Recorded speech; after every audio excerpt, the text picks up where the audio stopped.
Hello সকলকে, আশা করি সবাই খুব ভালো আছেন। আজকে আপনাদের নিয়ে যাচ্ছি আমাদের বাড়ির খুব কাছে বরাকরের সিদ্ধেশ্বর মন্দির দর্শনে।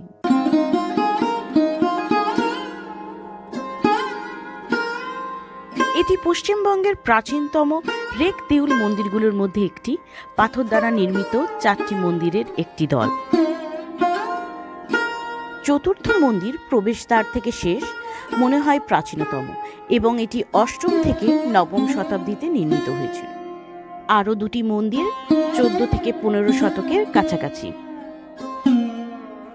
মন্দিরগুলিতে শিবলিঙ্গ এবং গণেশ ও দুর্গার মূর্তি রয়েছে।